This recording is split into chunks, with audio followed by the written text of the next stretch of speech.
त्या काय नाव homage homage D सगळ्या गोळ्या खाऊन कंटाळली होती. आणि पोटामध्ये माझ्या अल्सरायटिस कोलायटिस पण सांगितलेलं होतं अगोदर. त्यामुळे माझे पोट पण खूप त्रास द्यायचं, फुगायचं आणि मला अन्नही पचत नव्हतं, खाल्लं की उलटीच व्हायची.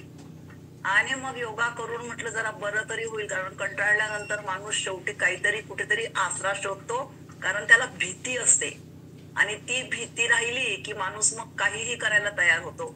आणि एवढा त्रास असल्यामुळे शेवटी मालतीताईंनी बोलता बोलता लिंक दिली आणि म्हटलं करून तर बघू, कारण योगा खूप चांगला असतो आयुष्यासाठी असं म्हणतात, असं अनुभव घेतलेला होता. पण करत नव्हतो, आळस करत होतो आणि त्या आळसामुळे तो काही व्यवस्थित होत नव्हता आणि त्यामुळे काही शरीरावर परिणाम होत नव्हता. पण मग हा इथे मॅडमच्या सोबत योगा करता करता आणि शेट्टे सरांचं ऐकता ऐकता 1 महिन्यातच मी हे फ्युएल स्टार्ट केलं, की आपलं जे संतुलित आहार आहे आपला, तो मी स्टार्ट केला आणि मला आश्चर्यकारकरित्या असा फरक पडला की मला 1 महिन्यातच बरं वाटायला लागलं. आणि मग मी त्याच्याच मागे लागले आणि तेव्हापासून 4 वर्षापासून आजपर्यंत न चुकता मी हे फ्युएल घेते आहे आणि त्यामुळे आता माझे सगळे त्रास निघून गेलेले आहेत. फक्त कधी जास्त जागरण केलं किंवा आंबट खाण्यात आलं, कुठे टोमॅटो खाण्यात आलं तरच माझ्या पोटाला थोडासा त्रास होतो. डोकं जड होतं पण पित्त एवढं होत नाही किंवा मला उलटी सुद्धा आता माझी होत नाही. त्यामुळे मी ह्या फ्युएलची आणि सगळ्या शतायुषी फॅमिलीची खूप खूप आभारी अजून आहे. पोटाची जी तक्रार होती ज्याच्यासाठी दारोदार फिरून आला होता, आव पडायची, त्याचं काय झालं?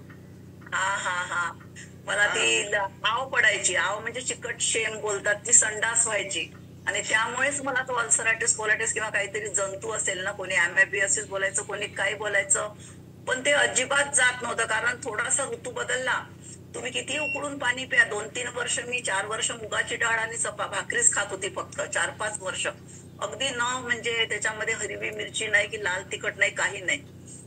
ते खाऊन मी 4 वर्ष त्याच्या अगोदर जगली होती, म्हणजे बरेच वर्षाच्या नंतर 2000च्या अगोदर. पण मला एक एक मूळव्याध झाला होता, मग त्याच्यामध्ये पस झाला होता, मग ते डॉक्टरांनी ऑपरेशन केलं, असं खूप काय काय होत गेलं. पण माझं पोट काही सरळ होत नव्हतं आणि चिकट संडास मला ती पडायचीच. पण हळूहळू ह्या फ्युएलमुळेच कदाचित, तोच सांगते की आश्चर्यकारक परिणाम असा झाला की मला ते बंदच होऊन गेलं एकदम.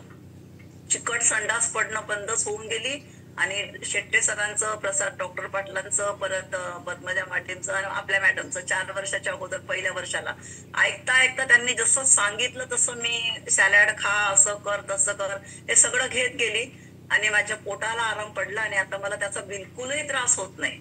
आणि म्हणून खरंच खूप आभारी आहे. वय किती आहे? वय माझं आता 66 रनिंग चालू झालं मार्च महिन्यापासून.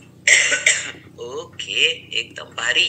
चलो, आशाताई वयाच्या 60+ मध्ये काम करायला लागलेत, त्यामुळं 60 पर्यंत कितीतरी आपण आपल्या शरीराची झीज करून ठेवतो आणि मग काम करायला लागल्यानंतर सुद्धा एवढा बेस्ट रिझल्ट त्यांच्यामध्ये त्यांनी काढलाय बर का. म्हणजे त्यांनी काढले, स्वतः काम करतायत त्याच्यावर.